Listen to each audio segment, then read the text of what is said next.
Greetings, fellow scientists. I'd like to welcome you all to the Wisconsin Science Festival online field trip called Learning How Science and Engineering Work Together. Thanks for joining us today. We're ready to get started.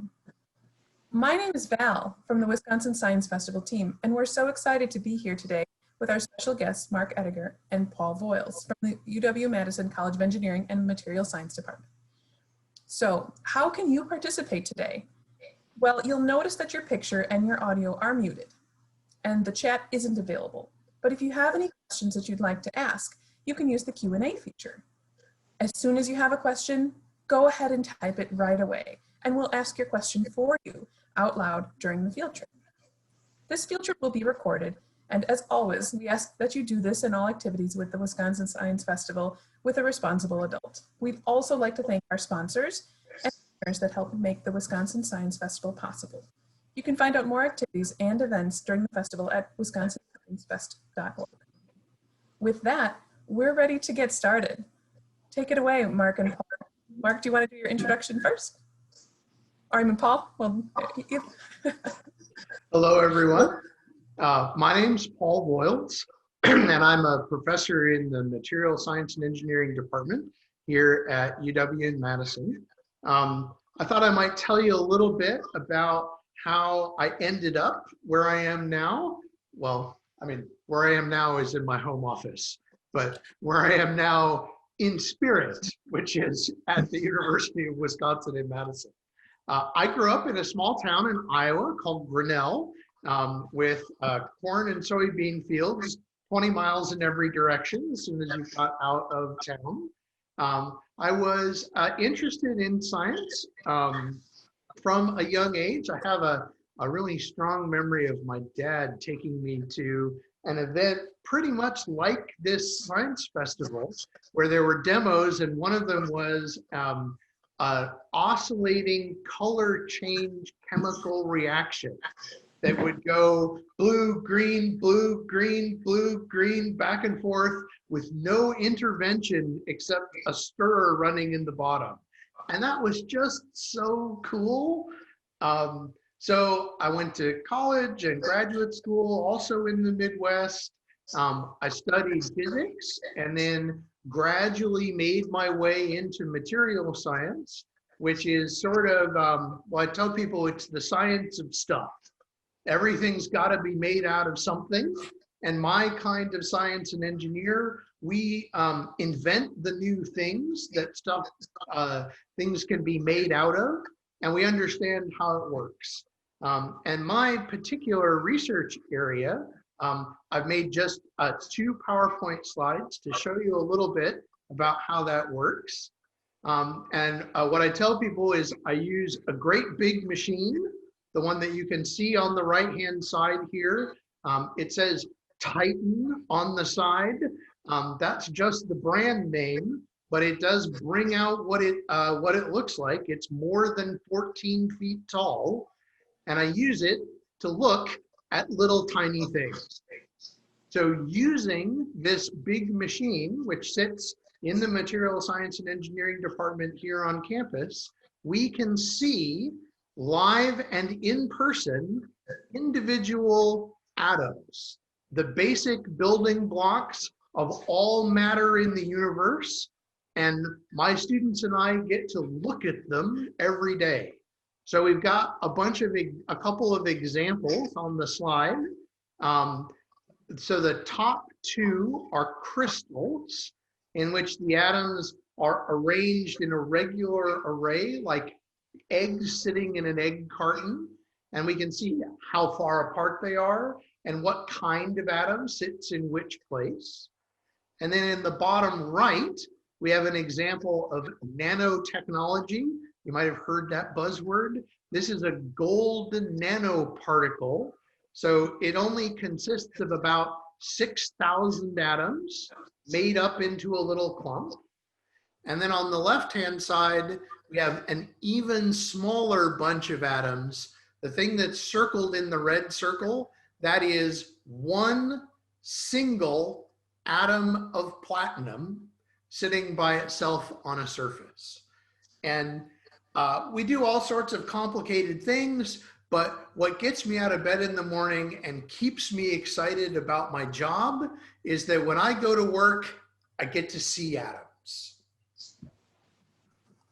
Well, thank you so much for sharing a little bit about your work and your history. Mark, do you want to go ahead and introduce yourself too? Yes, I'm happy to do that. Can you see me okay? You hear me? I can see you and hear you. Excellent. Okay, my name is Mark Ediger. I am a professor in the chemistry department here at UW-Madison. Again, like Paul, I'm working at home today, but I have students working in the lab and making discoveries, and it's a really interesting time in science. I thought I would tell you a few things about what I like about being a scientist, and then I'd tell you a few things about myself, and then I'd tell you just a few things about the kind of work that we do in the laboratory. So the thing that I like most about being a scientist is working together with students and other scientists to discover things that nobody's ever known before. I think that's just really exciting to be sitting in a room thinking about some experimental results, and suddenly somebody says something and you realize we're the first people in the world ever to understand this. So I like that. I like having friends who are scientists all over the world. I think science has a great international perspective. I like the way that science and math come together to solve problems. That's something that I really enjoy. So my own path to becoming a scientist, I was thinking about this, and I think my high school chemistry class was the thing that really got me fired up about being a scientist. I started to realize just how much we could predict about what's going to happen when we mix two chemicals together, and also about how much there still was to learn. And so that got me excited about science. And besides being a scientist, I like to play tennis and sing. So I want to tell you just a little bit about the work that we do. And so if you could put up the slides. Okay, so what you should see on these slides are two pictures of oranges. And I'm using this really as a model to talk about how atoms and molecules can pack together in solids. And so the picture on the right, you could think of it as a stand-in for the atoms in a crystal. Notice how everything's all lined up in regular rows. If you knew where some of the oranges are, you could make a reasonable prediction about where the neighboring oranges would be. That's the way a crystal works. So the image on the left is a bunch of oranges that have just been dumped into the back of a truck. And there are also solids that are like this. And this type of solid is called a glass. And their glasses don't have the regular pattern that you see in crystals, but they still turn out to be really interesting materials. In some ways, I'd say more interesting as materials, and they're also useful. So if I could get the next slide, please. Okay, so I'm just going to tell you a little bit about what goes on in my lab. On the left side, you see this complicated piece of stainless steel. That's about 3 feet tall. That's a vapor deposition chamber. And we use this chamber to produce glasses, those disordered solids, by condensing molecules from the vapor. And there's a cartoon image of that. In the middle, you see molecules coming down and heading towards the surface and making a solid. I don't know if you've ever played the game Tetris, but at the bottom, we show an image that sort of is the way Tetris works. You know, in Tetris, if the shapes are coming really slowly, it's really easy to pack them into a really good pattern. Well, think about those pieces as being molecules, and think about that pattern as being a solid. And so you see that by the way we deposit the molecules, we can control what kind of solid that we get. And one of the cool things is we've figured out how to use this deposition technique to make some of the best packed solids that have ever been prepared. And one of the uses for this kind of material is in the displays in cell phones. So I show a cell phone display on the right side there. And in cell phones, the many cell phones, modern cell phones, the displays are organic light emitting diodes. And the active layers in those devices are glasses that are produced by this kind of vapor deposition technique. And so the work that we're doing contributes to finding ways to make displays that are brighter and use less energy, for example. Okay, and then if I can have the third slide. So here I'm just showing you the group of graduate students that I work with, and you can see our lab in the background. We don't always wear Hawaiian shirts, but we needed to take a group picture. And so the students suggested that we should do something a little bit special. I think it does indicate that we have a lot of fun doing science. So that's all I had planned to say in the way of introduction. Fantastic. Thank you both for those introductions. We have some questions rolling in. And again, if you've joined us, just joined us, you can type in any of your questions in the Q&A feature, and I will read them aloud to Mark and Paul and have them answered. So one of the first questions came in during Paul's introduction. So how do you separate atoms like those in the images that you showed? So that's a good question. And I've got a two-part answer. One of the part is the microscope that we use doesn't actually use light. It uses a beam of electrons, because light actually has a wavelength that's much larger than atoms. So you can't use light to see atoms. Electrons have a much smaller wavelength than atoms, so you can see them. We use a great big cable, it's about this big around, to accelerate the electrons up to 200,000 volts in energy. That means they're traveling at about half the speed of light. And unfortunately, that means that sometimes when we expose a material to this beam of electrons, the atoms don't stay where they started.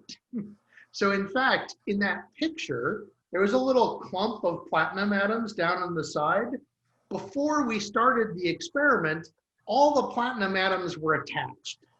Then we exposed them to these electrons traveling at half the speed of light, and some of them went ding off to the side, and we saw them away from the central cluster. Now that cluster of atoms is actually what's called a catalyst.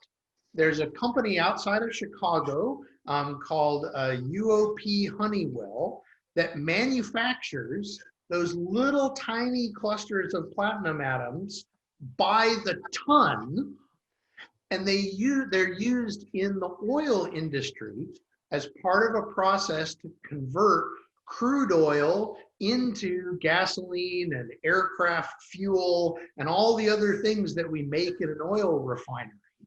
So they really care about where all the atoms are inside these little tiny clusters of platinum atoms, because they use it to make billions of dollars of gasoline every year. It's probably the best commercial success of nanotechnology. So we were trying to work with them to study those little tiny clusters, and we found out that it's actually really hard because the atoms don't stay where they're supposed to be when we expose them to this high energy beam of electrons. Awesome. The next question kind of follow on those, kind of about the microscope, Paul, that you were talking about. How Armani was wondering how heavy the 14-foot tall microscope is, and Olivia was wondering if you could see the colors of the atoms. Yeah, so the whole microscope weighs, I think it's about 2.5 tons. And part of the reason for that is high energy beams of electrons are really bad for people. You would not be healthy if you were exposed to that high energy electron beam or the X-rays that it produces. So most of the weight comes because that whole thing has a layer of lead that's about this thick that keeps all the nasty stuff inside and doesn't let it out where the people are. It makes them very hard to throw away when we're done with them because they're really heavy and the landfill won't let you just throw in 2 tons of lead, but it keeps us safe while we're working on them in the intervening time. Awesome, thanks for that. Mark, this question is for you, but Paul, you can feel free to chime in too if you have something to add, but can you turn, Abby was wondering if you can turn a crystal into glass and a glass into crystal. Yes, both of those things happen. Let me see if I can think of some interesting examples. Lifesavers. I think you all know what those are. Lifesavers are actually a glass. It's a mixture of corn syrup and sugar.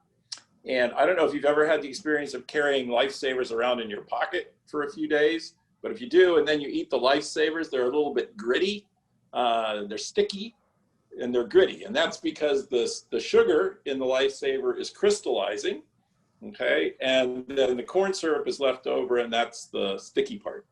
So that's an example of a glass that turns into a crystal.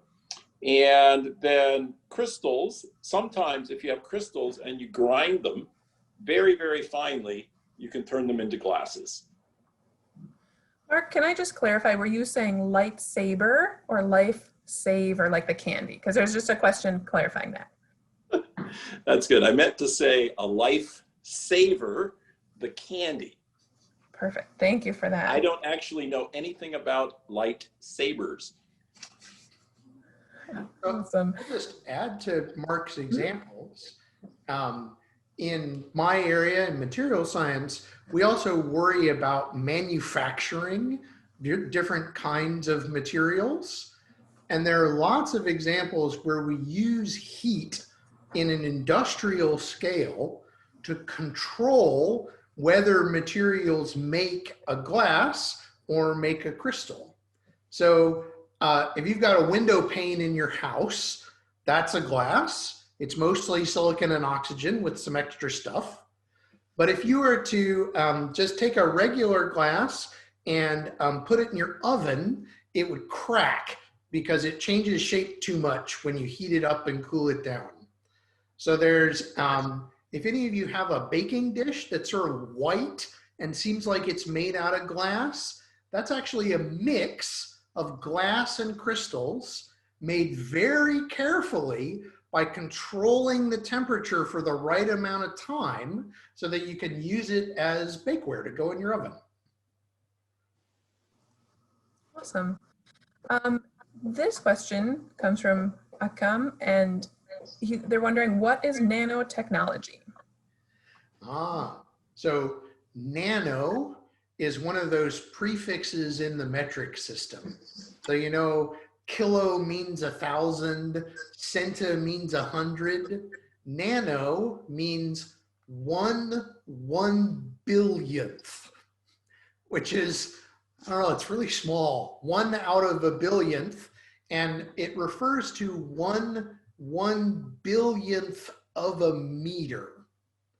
And nanotechnology uses our modern ability to manipulate matter, to place atoms exactly where we want them at a length scale of 1/1 billionth of a meter. And that gives them new properties, allows us to make new kinds of devices, things like catalysts, but also the devices that we're all using to participate in this web seminar. The smallest features in the smallest part of the microchips that run all of our computers, they are 10 nanometers or less in size. So it's a really, it's been a revolutionary technology for human society over the last 30 or 40 years. It's really driven a lot of the new technologies that have made their way into our daily lives. Thank you. Owen and Isabella are interested in wondering how long you both work each day and if you have to wear any special clothing or special protective gear while you're in the lab. I can take a shot at that. We are really careful about safety when we work in the lab. So we always wear safety glasses, special glasses with side shields that would protect us in case something unexpectedly broke and scattered particles or glass around.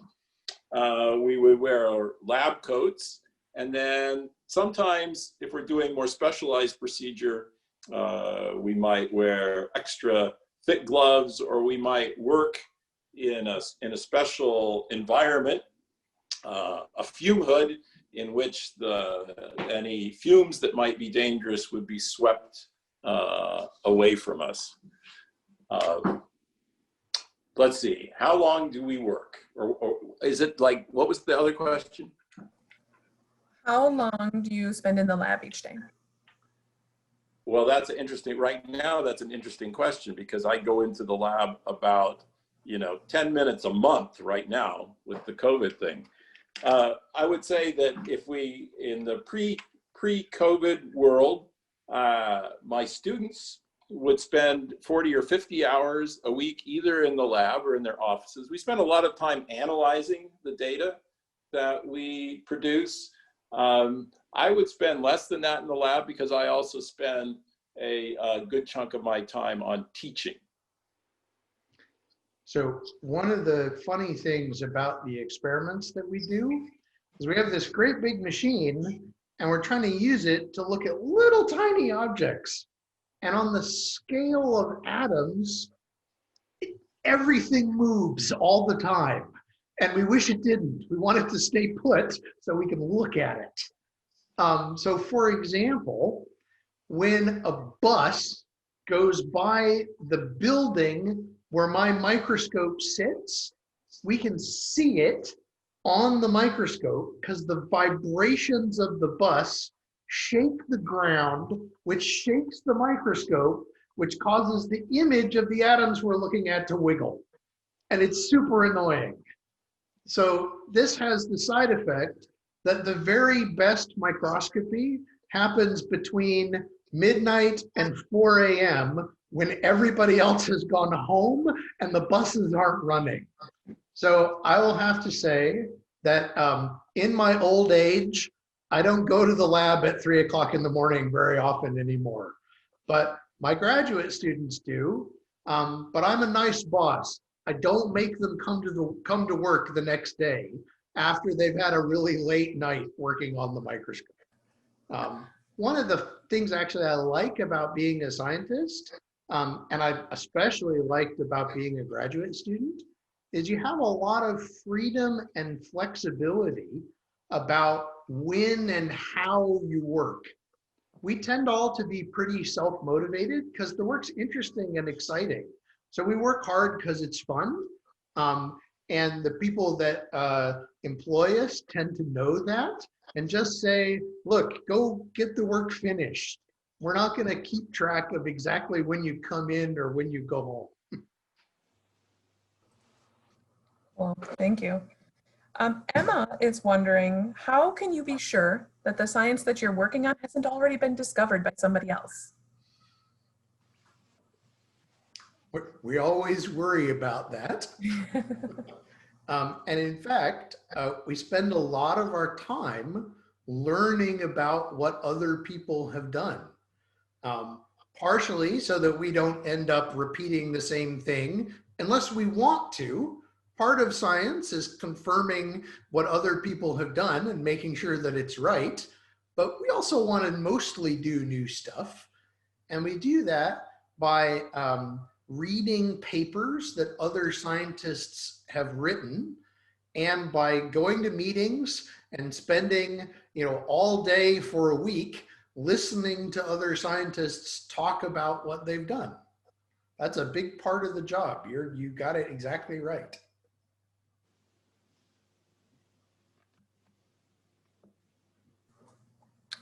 All right. Akam is interested in knowing what your biggest achievement was or your biggest failure.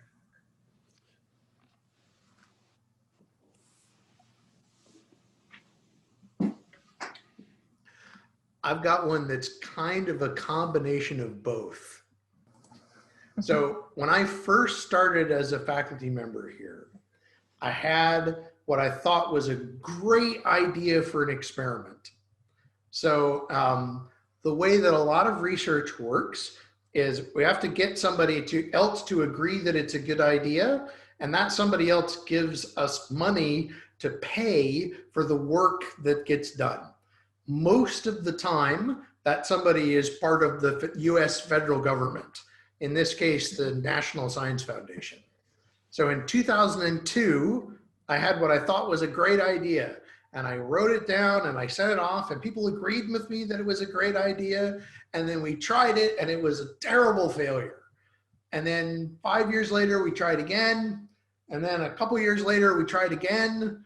And then finally, in 2018, 16 years after I thought it was a good idea, we finally got it to work.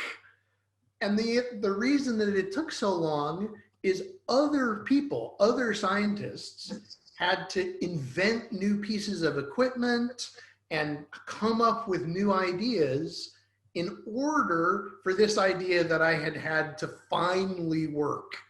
And it was, I felt a whole lot of satisfaction when it finally worked and we were able to publish the paper and tell people the cool things we had discovered. And I mostly don't tell people that it took 16 years in order to get it to work in the first place. I might add some things to that question. As I get older, I think about this a little bit differently. I think now my most important accomplishments have been the students that I helped to educate. It's really gratifying to see students start out working in my lab. They're a little uncertain. They don't know exactly what to do. They're learning how to be an independent scientist. And, a few years later, they emerge as a professional scientist that can come up with great ideas of their own, can explain their data, can go off and do exciting new things that I've never thought about. And I think that's really exciting. If I were to think about a research accomplishment, I won't make this a long story, but sometimes science works like this. We wanted to do this thing, let's call it A, and along the way we couldn't get it to work, and we found B instead, and then we started to scratch our heads and understand how B could possibly be happening. And by the time we figured that out, we were on to something that was much more important than A. And so I would say that's also a fun part of science, is just by thinking about what you're seeing and particularly reacting to unexpected things, sometimes you discover important things along the way. Awesome. There's a couple of questions relating to atoms. Bella, Spider, Brandon, and Medha are all interested in things like how many atoms are in the body, and are atoms in everything, and do they have mass? So maybe you can talk just a little bit about those kind of topics. There's a joke. You can't trust atoms. They make up everything. All right, so at least Mark thinks my joke is funny. So everything around you is made up out of atoms, no exceptions. Unless you're near lightning, that's made out of plasma. which is mostly just electrons. But everything else, all solids, liquids, and gases are made up out of atoms. Each atom has a mass or a weight, and that's characteristic of what kind of atom it is. So a carbon atom has a weight, although a couple of different ones, depending on how many neutrons it has. An oxygen atom has a weight. Platinum atoms are really heavy because they have a whole bunch of protons and neutrons. So in comparison, they're much heavier than carbon. And part of the work of my kind of scientist is figuring out which kinds of atoms are where in particular pieces of stuff.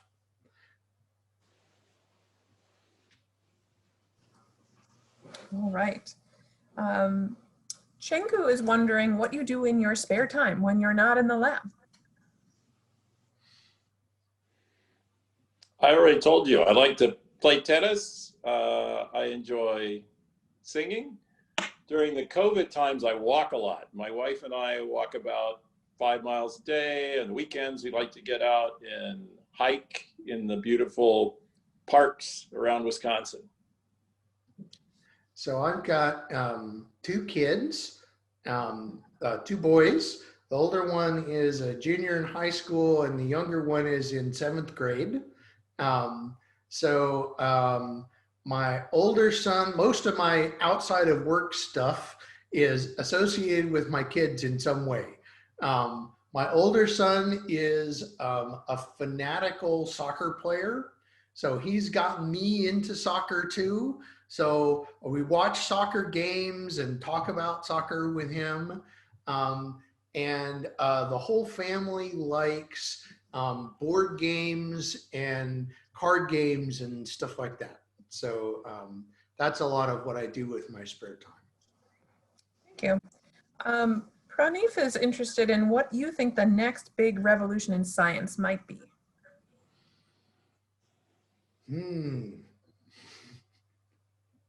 We actually spend, I would say, a ridiculous amount of time thinking about this, because if we could make a good guess, then we can do part of it, and that would be awesome. So across all of science, I probably don't know. I can tell you that one of the things that's most interesting to material scientists right now is the use of artificial intelligence and robots to do the kind of science that we do. We've got kind of 2 steps in a lot of our science. We think about something and then we go into the lab and do it. And the going into the lab and doing it is interesting sometimes, and sometimes it's kind of a drag. And you spend a lot of time just doing the same thing over and over again. So there's a lot of interest in trying to speed up that discovery process.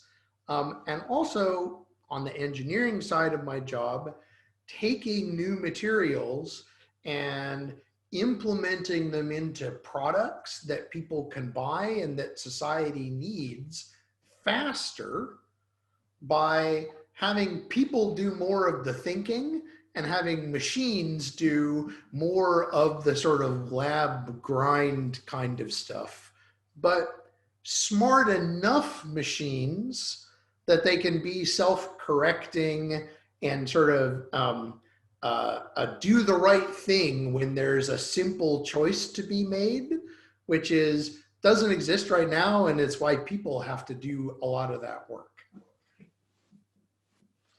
Yeah, I might just add a little bit to that. And I would say one of the great things, in my opinion, about science is that people with so many different talents and perspectives can contribute to science in different ways.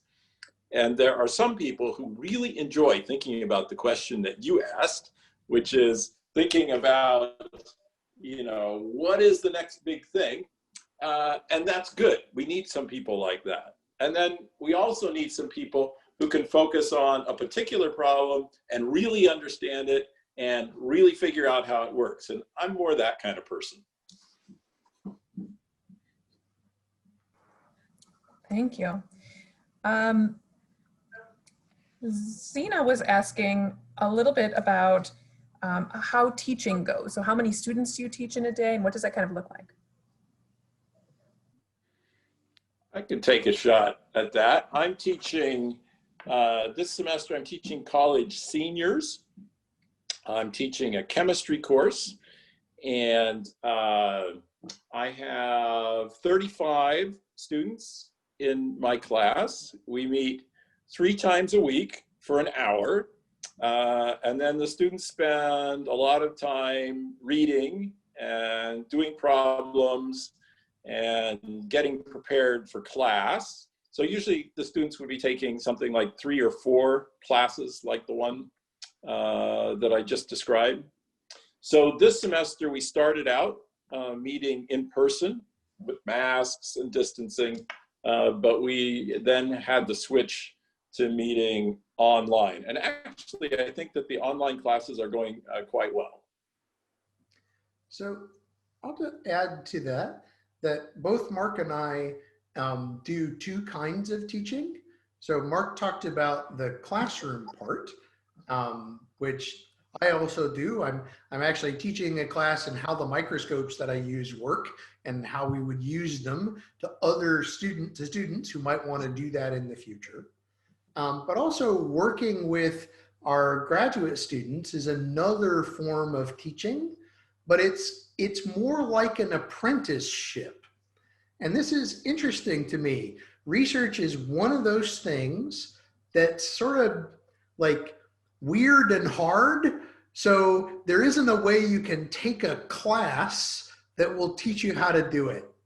The only way to learn how to do it is to do it with hopefully someone who knows how to help you out and to guide you and to work with you.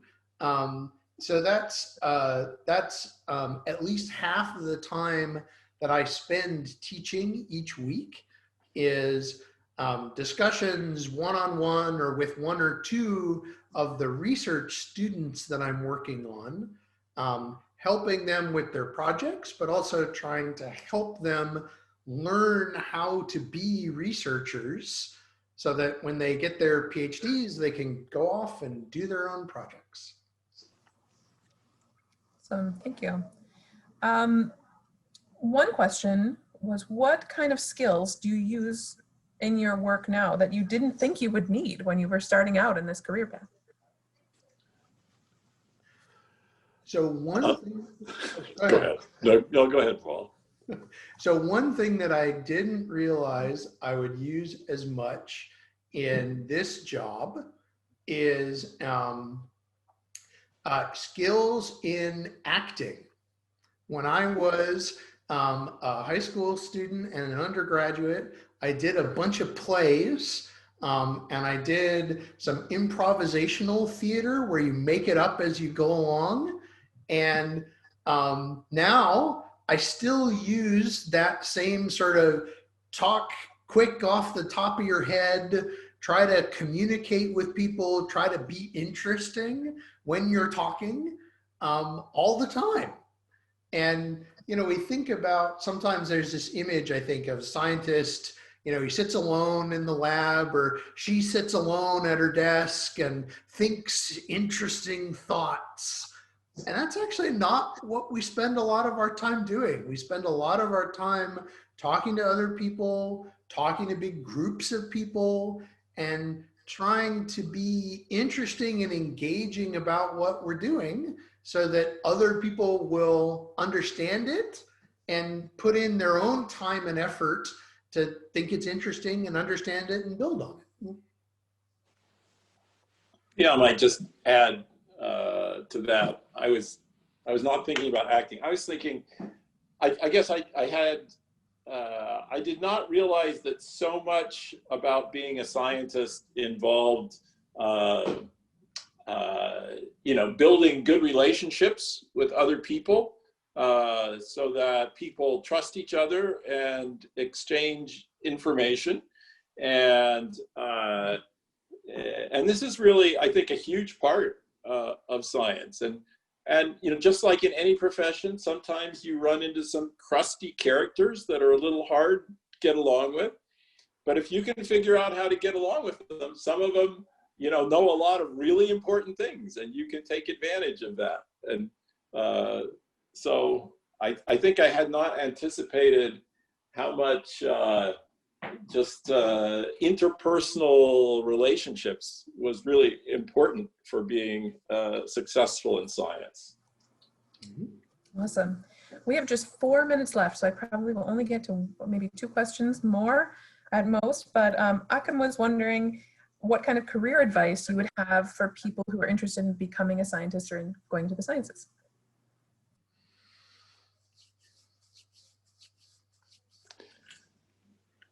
I'll just say one thing, and that is for a lot of science, math is important. So I would encourage you, to work hard in your math classes and to take math classes. There are other parts of science for which that isn't true, but that's what I'd say. So the other thing I would add to that is really the way you learn to be a scientist is to do science.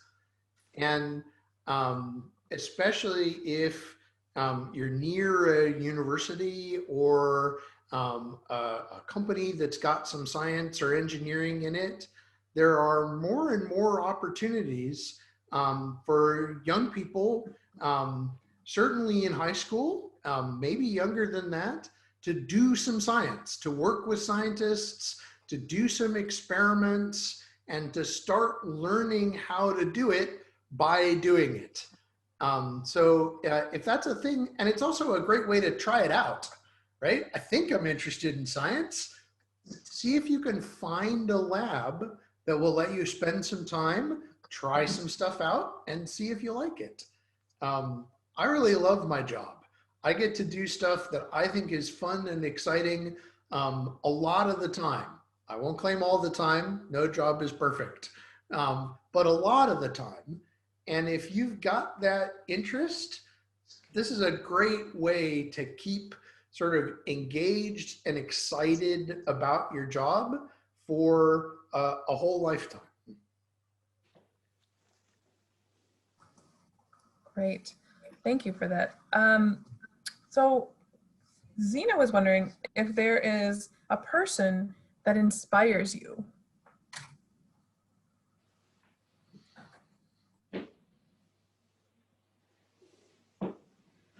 So when I started as a professor here, there were 2 senior professors that I found really inspiring.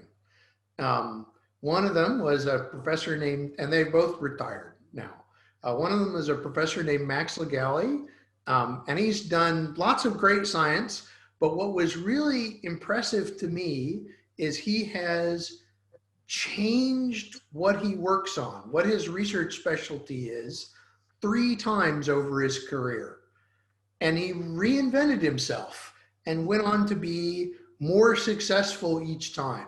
And I thought that was really neat, that he had the freedom, but also the sort of curiosity to just pick something new and try it.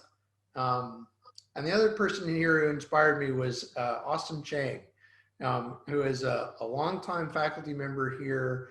And he worked with students in a way that I wish I could emulate. If a student was having a hard time, not succeeding much in their research, getting frustrated, he would go and he would talk to them just for 5 or 6 minutes. And they would come out and they'd be smiley and excited and ready to go. And I just thought that was amazing. I wish I could do that too. I'll take a different take here. I love to read about the history of science. And I've read books about Galileo, who was a scientist, actually books by Galileo, who was a scientist in the early 1600s. And I found it really inspiring because I could read what he wrote and it was like we were having a conversation. We thought about science in exactly the same way, even though there's 400 years apart. and he had much less background about what's going on, how the universe works than I do. But I think it's just amazing with very rudimentary equipment.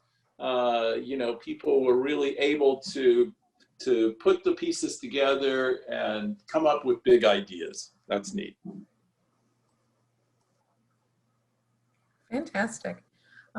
So there were so many great questions and we just didn't get to all of them. So I'm so sorry if your question didn't get a chance to be answered.